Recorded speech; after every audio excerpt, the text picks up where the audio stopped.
prepare to be unsettled, but also, we hope, enlightened.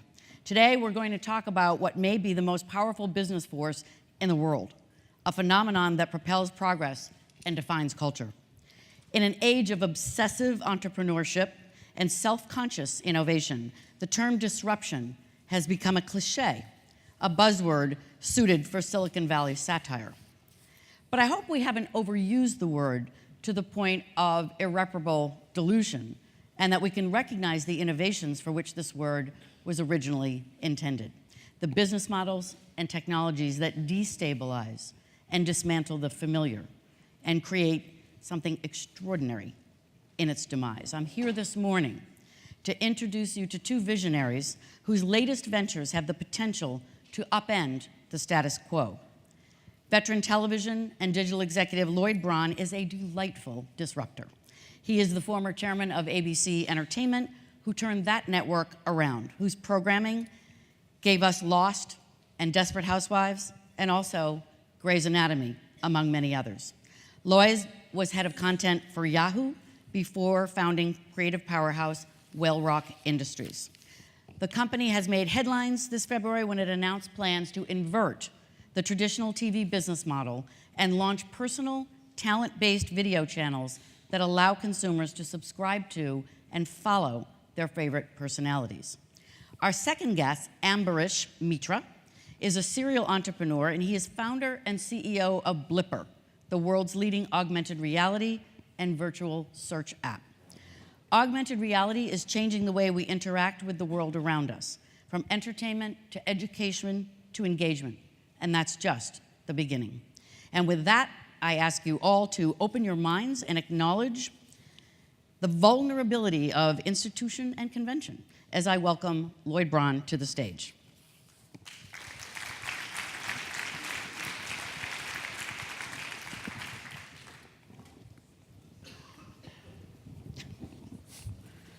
Careful. Good morning. Yeah. Lloyd, what is all this noise about? You have a page and a half, the front page of the New York Times business section, and it goes on and on and on. There's a lot of noise about what you're doing at Whalerock. What exactly is it that is causing this noise, and what's the disruptive factor? Well, we're trying to create a new, we have a new model for where we believe media companies are going, or what a new media company is going to look like in the new world that we're all trying to navigate together. And the way I often describe it is, I usually start it with a question, which is, why did media companies exist in the first place?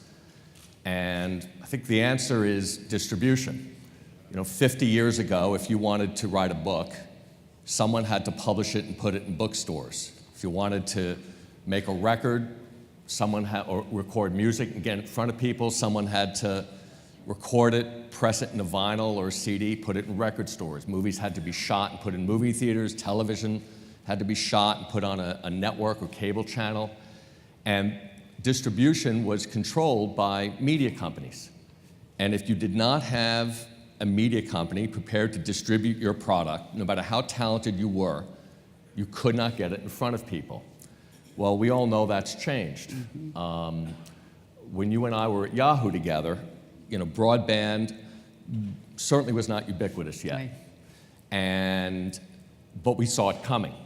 And it started, of course, in music, and now it's everywhere.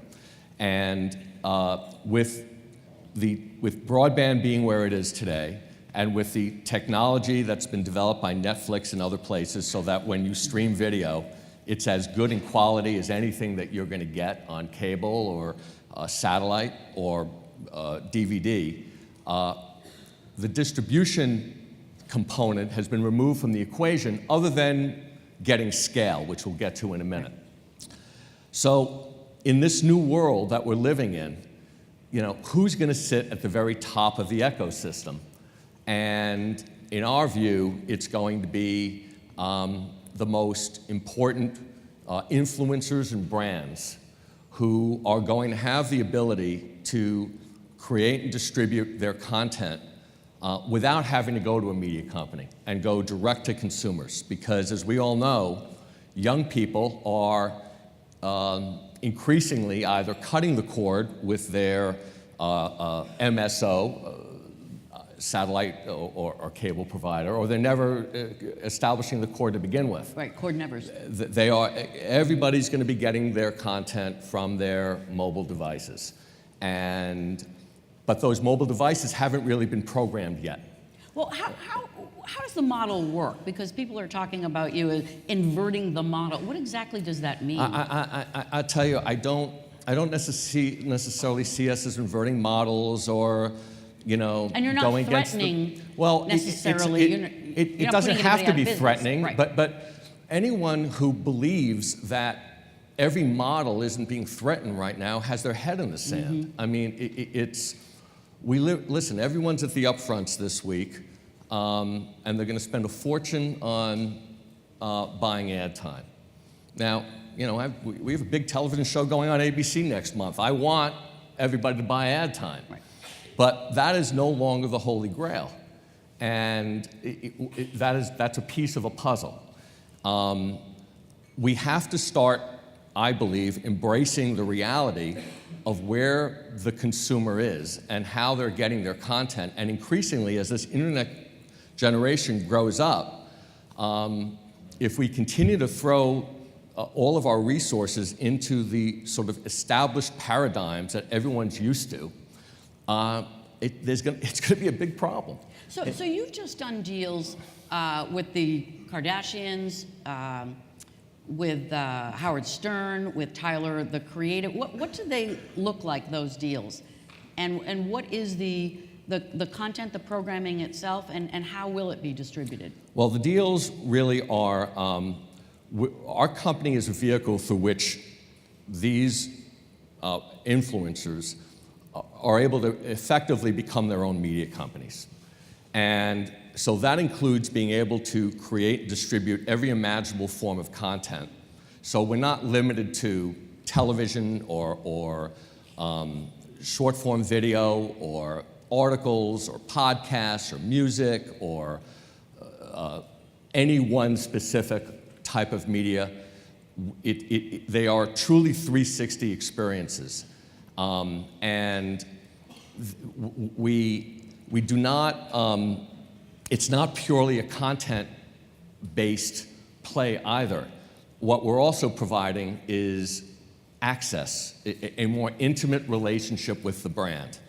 And what I believe is happening now is the virtual world that exists online is starting to take on more and more attributes of the physical world. So what do I mean by that? When any of us goes to see a Broadway play or a concert, we pay more money to be in the orchestra in the front. We pay less money to be in the back. Now you can take that and apply it to almost anything. You'll pay more to be closer. You'll pay more to have a more intimate experience. Most of these music artists that we all love, they don't publicize it, but they'll go and do private concerts for $1 million. So that's the most intimate experience that you can have. Well, I believe that same type of ecosystem is going to start to be created in the online world. And people are going to pay to have that more intimate relationship because it's going to be possible now. You're going to be able to get the curtain that exists between artist or brand and the consumer we're going to be able to lift it. And that access, that experiential part, is going to be part of the equation. So you told a story the other day about one of your celebrities having breakfast with his friends, and it was streaming live. We launched about 3 weeks ago our first media hub for Tyler, the Creator, who's a very influential and terrific, not just rap artist, but really entrepreneur in many respects. And one of the things we do on his media hub is he will send out a notice and live streaming now. And we have our own built-in technology in order to be able to do that, so we don't use Periscope or Meerkat. It's built into our app. And you were able to effectively now, you were at brunch with Tyler and 3 of his friends, and you're literally a fly on the wall inside that conversation. And his fans go absolutely crazy for that, because it's giving the fan an experience that they've never had before. Now, and that experience would be on mobile or? In Tyler's case, because we've built that for Tyler's audience, it's exclusively an app. And with the Kardashians, you'll see a website, and apps.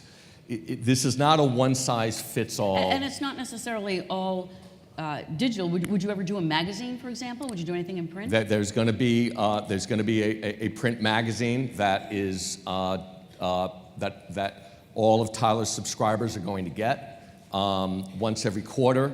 There are discounts on merchandise which we sell. Tyler has a big merchandising business, and he has a store in LA that constantly has a line around the block, and we'll be selling that merchandise. There are pop-up concerts that he does where subscribers will get in for free, and you can extend this to being able to watch concerts. I still marvel at the fact that, and this occurred to me about 1.5 years, 2 years ago. Neil Young was playing Carnegie Hall, and I love Neil Young because I'm old, and I couldn't make the concert in New York, and I'm like, I cannot believe I cannot watch this concert. I can't listen to this concert. It's insane. And by the way, that's true across the board now. Imagine if the only way you could watch a football game would be to go to it. Mm-hmm. It's all of that content right now is not being used. Now, extend it to sports. Extend it to the Dodgers. I'd love to be behind the scenes inside batting practice. I'd love to be in the locker room. I'd love to see what is going on the tour bus, on the bus or on the plane, and all of that. These are completely new and incremental revenue streams for brands and for companies. Mm-hmm. But the infrastructure to pull it off on the tech platform side and then on the production side is not trivial. And so we've been putting that infrastructure together for the last 7 years. We've got about 200 people in my company. 10 do television and movies. Wow. 190 do digital, which gives you a sense of where we see the business going. And so what we're trying to do is, and we really are sort of at the tip of the spear here, is start to program these mobile devices in a way that allows people to access all sorts of content and experiences, and without having to be part of the bundle. Because the bundle that we're all used to, which is buying, the bundle from, which by the way, I'll always have. So it's not like I'm against the bundle. I love the bundle, right. All right? But my kids don't want the bundle. My kids just want what they want. They want what they want. And my kids don't go home and sit back like, I get home and I still turn on the television set and I still do this. But they don't. So I'm already trying to condition myself. If I want to watch Netflix, I've got Apple TV. I was telling this to Wenda last night.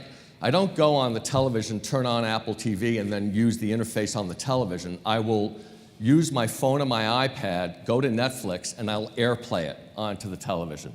Why? Because that's what every kid is doing. Mm-hmm. Well, it's also easy. I mean, if you think about some of the antiquated aspects of traditional media, that screen, a smart screen, the devices that we use, they're so old. Nobody has updated those devices. The remote doesn't work on a smart TV. So there are still major and very obvious holes with some of the traditional media that just make no sense anymore. Until Apple decides to attack it, I think you're right. And they will. It is the phone.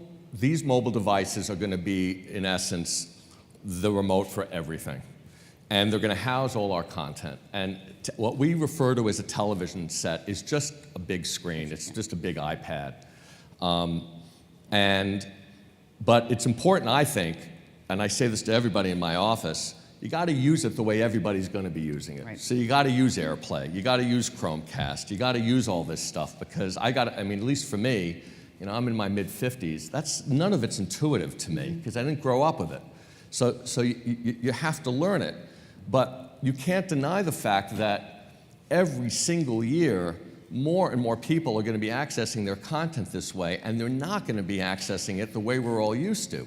But we're all used to making a living the old way. All the media companies are, they make an enormous amount of money on their subscription fees that they get from the MSOs. So it's very hard for them to all of a sudden shift gears and now offer a la carte over-the-top offerings because their whole businesses are tied into the paradigm that's existed for a long time. Now they will. We're seeing inroads, and you saw what HBO did, and the media companies understand that they need to move in this direction, but it's very, very tricky for them to do. So how will marketers participate in the world that you're building? Is this going to end up looking more like a sponsorship model? Because you think about, advertising by its very nature is intrusive.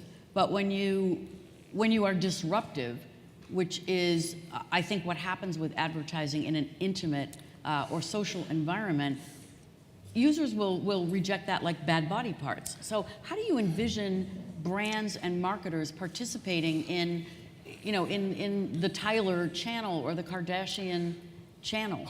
Well, first, I know you love the word disruptive. I do. Yeah.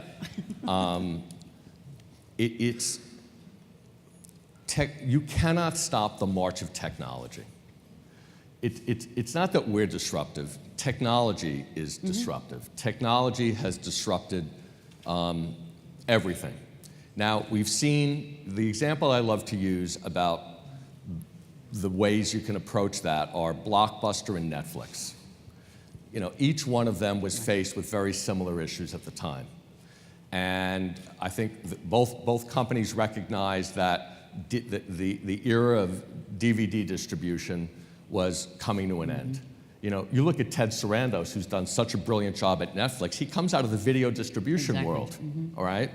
So what Netflix realizes, this business is going to die. Now, I'm not saying that the media business is dying. Right. I'm talking about the physical DVD business, which, by the way, is very similar now to the physical CD business, all right? So Blockbuster made a decision, well, we're going to hunker down, and we're going to get every dollar out of this business. Netflix decided, let's skate where the puck is going. We will develop the kind of streaming technology that we know ultimately is going to put us out of business, but let's be the guys who do it. And unbelievably brave. I mean, by the way, if you read the stuff that Reed Hastings writes about where television's going, I mean, I have such enormous respect for him and the company because he's right. And those guys made a huge bet, and we see it now paying off, and it's going to continue to pay off, and Blockbuster's out of business. And so what I believe, when I look at the advertising world, and again, people in this room have forgotten more about advertising than I will know, okay? I've always been on the other side of selling it, whether it was from shows we were creating at ABC to what we were doing together in our limited time at Yahoo to now,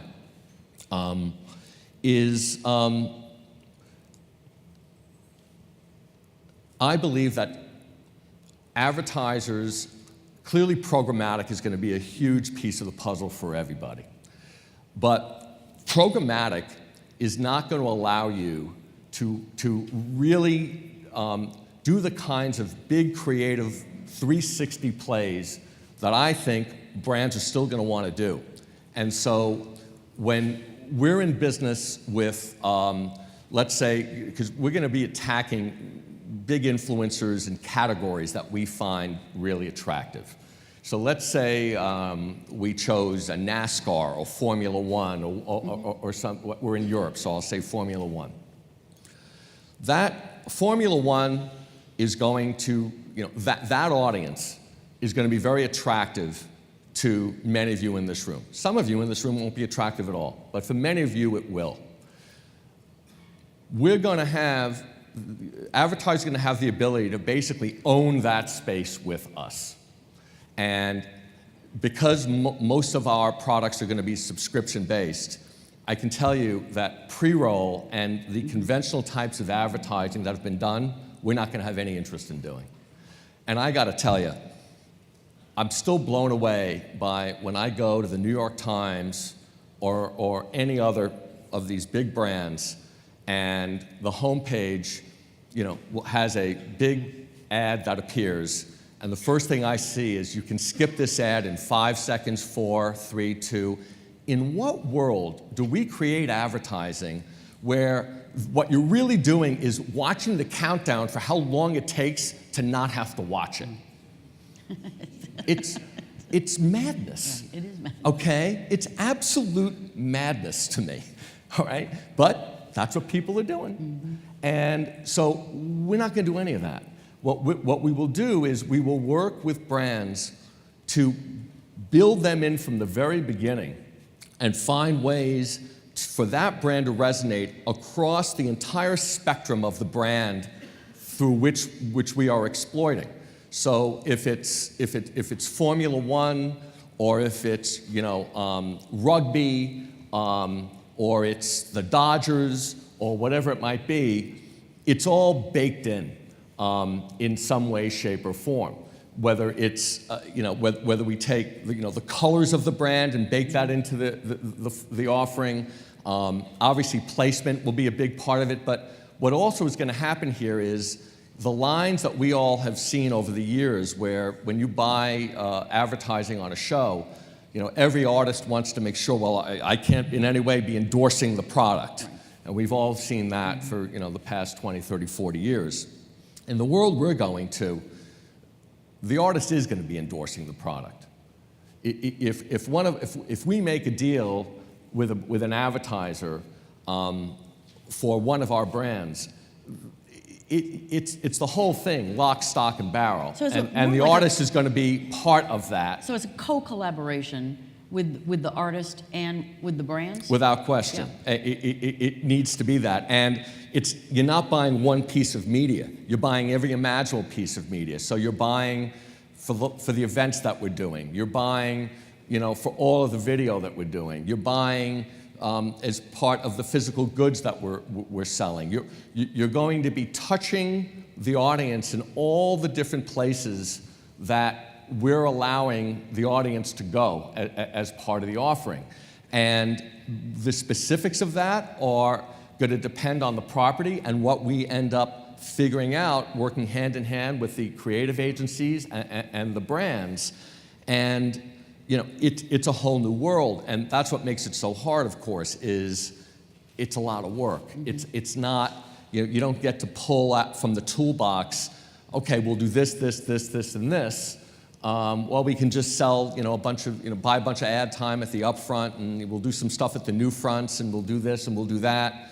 This is heavy lifting. Mm-hmm. And so it's not going to be for everybody. We're okay with that.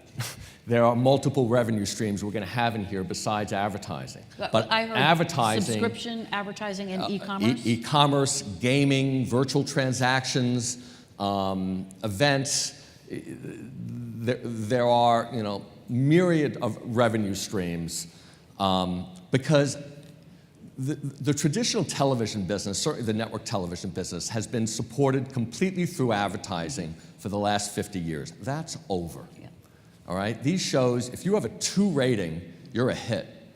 So the scale that everybody thinks they've been getting on television, well, that's not gone because you still have the NFL, you still have the Academy Awards, you still have, certainly live events, but for the most part, we're not living in a world of scale anymore. We're living in a world where everybody is able to get the kind of programming that speaks to their personal interests. So our phones are going to represent the personal interest graph of each one of us. And so if you want to reach a certain demographic, a certain piece of the audience, I would think that you want to affiliate yourself with a brand that speaks to that audience, and then you dive in and you get everything around that brand. That is very, very different, though, than the model that we live in now. I mean, to me, that's radically different. Well, it's radically different, and I'm not saying it's going to be one or the other. Right. And I don't think what's going to happen is everybody's going to stop doing this and start doing that.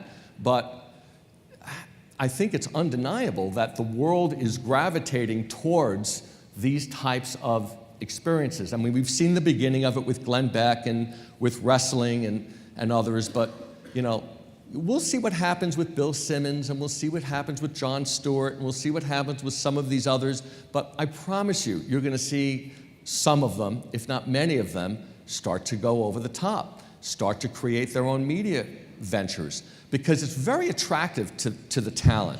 They get to own or co-own what they're doing. They get to control it.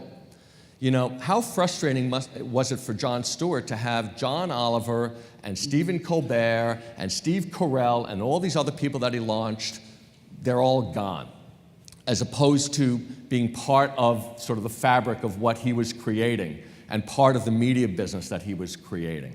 So and financially, it's enormously lucrative.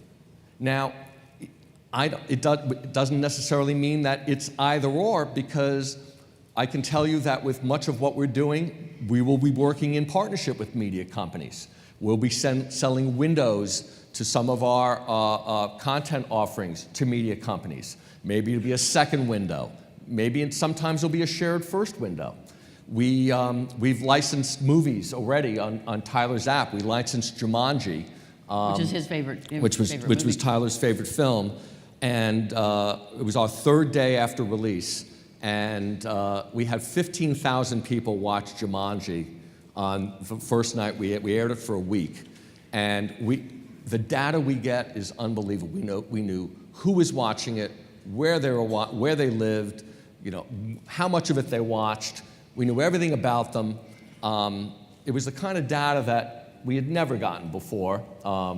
You know, we have this show going on network next month. I won't know the first thing about, you know, who's watching it. Right. The network will know something, but not the kind of data that we're getting now. And so I think what's going to happen initially is we will be part of the picture, and you know, over time, until people start seeing that they actually start seeing the product, they actually start seeing that people are subscribing, that oh my God, look where the world is going, you know, then more and more advertisers will start to head in that direction. In the beginning, it's going to be the brave ones, right. Just like the artists that are signing up in the beginning. These are the sort of pioneers now. And by the way, we'll make plenty of mistakes along the way, because there's no template for any of this stuff. Exactly. So a lot of it is, it's instinctive. And I will say this, you know, I've had a lot of jobs, you know, over the course of my career, from being an entertainment lawyer to running a management production company, to my time at Disney Studio and ABC, to the time together at Yahoo, and now having my own company. This leverages every imaginable piece of knowledge and skill set that any of us have had over the course of your career, because it's everything rolled together. And it's enormously exciting. And I must tell you that when we launched Tyler's app and we watched those subscribers come in, and we hit, you know, 65–70% of our yearly goal after the first week. And we saw the reviews, you know, which you can see if you go to the App Store on Apple, and the feedback, and how, you know, how the audience is just completely immersed in this, it feeds this sort of the one-to-one of it all. It's tangible evidence that this is where it is all going. And as we look at different categories and what is possible in terms of programming and experience that is unlike anything people have been able to get before, the opportunities for advertisers to be part of an offering that is really providing enormous value to the consumer, as opposed to a pain in the ass of having to sit through that 15-second, 10-second pre-roll. I don't even think it's a close call, but it will, it has to, we have to get there, step by step. It's not going to be. Thank you for being a pioneer in this. You've given all of us in this world extraordinary entertainment for so many years, and now in so many different forms. And only the bold go for what you're doing, and I think it's going to be absolutely fascinating to watch. So thanks for being here this morning. Thank you. All good? Okay. What's that? So Rish, come on up to the stage, and we're going to talk about another approach to a very converged and changed world. Rish is the founder and CEO of Blippar, and I think we're going to just level set again and talk to this audience about what exactly Blippar is. So tell us about it, Rish. Cool. Hi, guys. Great to be here. Blippar is the world's largest augmented reality consumer platform.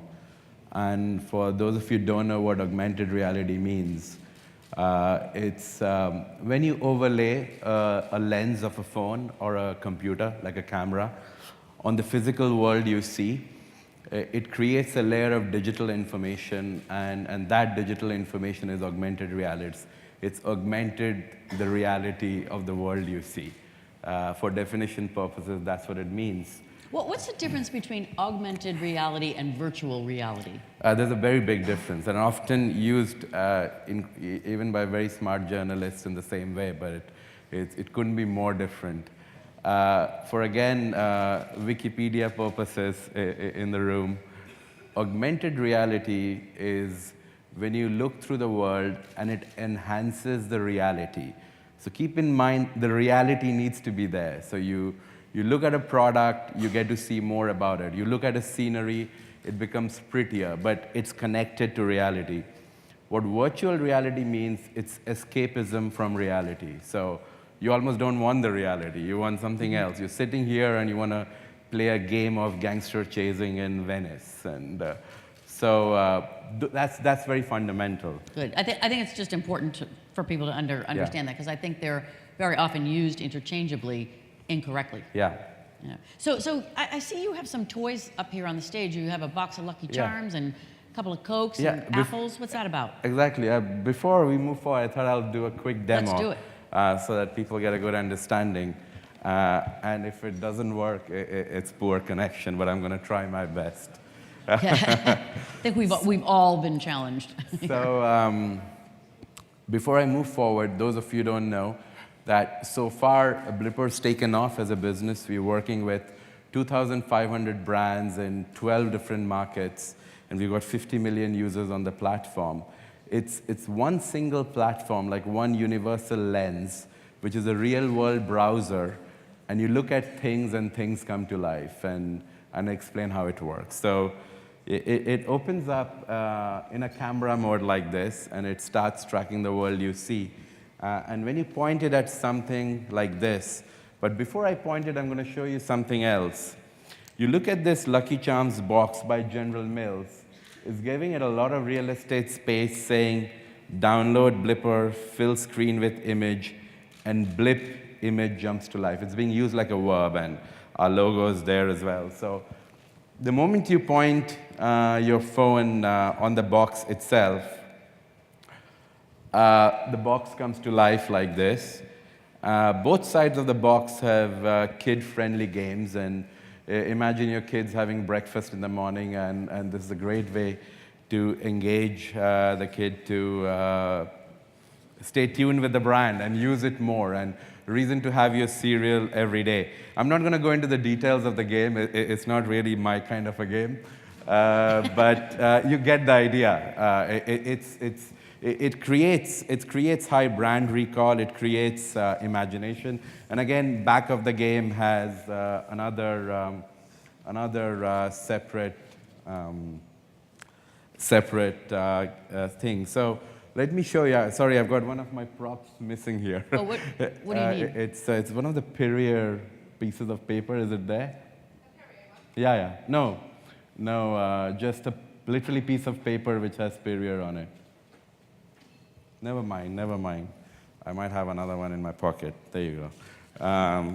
So I'll show you something else here. Check this out. So normally, I mean, I'm just carrying this booklet here, but this would be like a coaster or something in a restaurant. And it actually works on real Perrier bottles as well. So you recognize this coaster, and in three-dimensional space, the bottle comes out to life. This is one of our patents. You don't need to keep holding onto it. You just move that stuff. It's on the screen. You can watch videos. You can take a picture with the background scenery. You can mix up the beat, or you can shake up to make a cocktail. So let me give it another go. Demos are always tricky. So I'm going to blip it again. It does need 3G connectivity, which I am on. I'm not working off the Wi-Fi. So there you go. Because it's an alcoholic beverage, it's got age gate built into it. Brands are very fussy about how they want their things done. Again, very rich experience. I'm going to go for the original Perrier cocktail here. And because it's a cocktail thing, you gotta shake it up. It's very, very engaging and entrenching. And then immediately, straight off the bottle or a coaster, you get a cocktail recipe which you can share with your friends and try it out yourself. Imagine a world where every product gives you an experience. That's the kind of world we are building. Before I move forward, I'm going to show you a couple of things. The next phase of augmented reality, which is not alone about just recognizing boxes and packaging and things like that, it's actually recognizing real stuff, which is not an image. So this random fruit, somebody might not know what this fruit is. I know everybody in this room knows, but in case, if you blip it, and fingers crossed, I'm always nervous about live demos. If you blip it in real time, our internet connection is slow, as it says. I'm going to give it one more try. Sorry about that. In 30 seconds, if it doesn't work, I'm going to give up, okay? All right, there you go. What happens is you got a real search results of this physical product, which is a green apple. Two things happened here. The Blippar system recognized the color of the product itself. So if this was a red apple, this would be red in color. And you get information about the product you're looking at. It's apple, nutritional information, recipes you get out of it, symbolism, where you can buy apples, variety of apples, Facebook, Instagram, everything. Everything that is going on in the world of apples, it converts it into a portal. And whether it's chairs or apple or dogs or cereal boxes or cars on the street. You can blip your dog? Yeah, you can blip your dog. What happens when you blip your dog? It tells you the species, how do you look after it, nearest vet.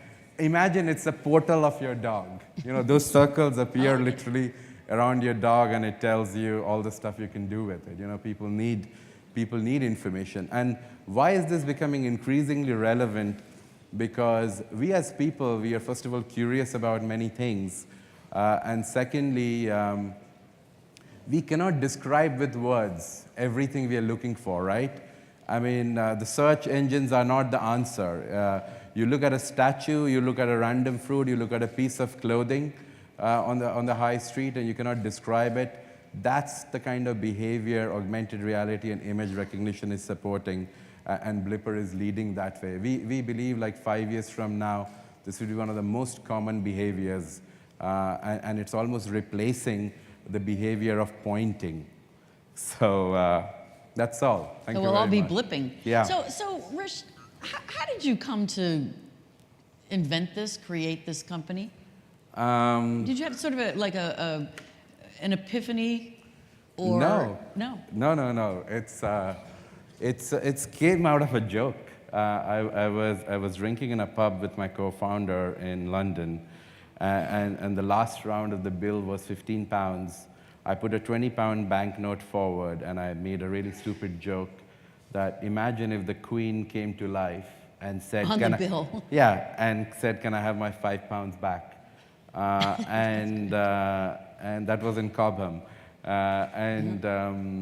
Yeah, and literally my co-founder, Omar, who's a computer vision expert from Imperial College London, he made that into reality as a joke, and 6 months later, Blippar was born. Wow. And how does it work? I mean, you're walking through the woods and you see a leaf, a Yeah. very interesting leaf. It has a very unusual design, different color. I don't know what this leaf is. Are we just going to be blipping everything? Leaves, dogs, cans, boxes? Absolutely, yeah. I mean, But how do you get all the information? I mean, it'll take a lot of time. Yeah, I think so. What we are solving is one of the biggest unsolved problems in computer science. So in case there are technical people in the room, to recognize everything on the planet is almost like a God problem. It's going to take us many years. It's based on artificial intelligence and deep learning, machine learning systems. And more people are using Blippar, the smarter the system becomes. It's almost based on, our problem is bigger than the problem of internet itself. So, you know, the digital world, we talk about it and we're consumed by it, but the physical world is 1 billion times bigger than the digital world. And that's why the promise of augmented reality is so big. In 2007, augmented reality was considered a $400 million industry because people had no clue. In 2007? Yeah. In 2014, it's already anticipated as a $150 billion industry. And I still say they don't have any clue. Right. In reality, augmented reality is going to be bigger than the internet itself, because the boundaries of the internet is very driven by apps and browsers, and it's driven by domain names and IP addresses, where objects we see, I mean, there are more unique image-based domain names in this room than probably, you know, half of URLs in Rome as a city. So the physical world is so much bigger than browser-based internet, hence the opportunity is so big, where in future-based physical world browsers, you won't be typing www.pepsi.com, or you'll be pretty much pointing your phone at things and just getting to blipping. know. But already, I mean, I cannot take those names for confidentiality reasons, but there are several leading brands in the world where Blippar is driving more traffic onto their product packaging than actually their respected URLs. Mm-hmm. And some of these brands spend like $10 to $15 million a year to maintain their websites in 47 languages, where actually people truly think about brand, about to use it or about to buy it. And at that point, Blippar is the connection with that physical product, and hence it's extremely relevant. One last question. What a great name, Yeah. Blippar. And I just feel like blipping everything after Yeah. talking to you. So how'd you get the name? How'd you come up with that? I'm going to again give credit to BBC for that. I was watching, so at this point we had invented the technology and the company. But you know when you watch BBC News and that sonar comes out with the world spinning, the circles going out, mm-hmm. and blip before the newsreel starts? I thought, okay, why not create a world where you have blips all around you? So that's where Blippar comes from. Well, I hope everybody in this room does some blipping today. It looks like we'll all be doing a lot in our future. Thank you so much, Rish, for joining us. No, thank you. Oh, great. Thank you for having me. All set.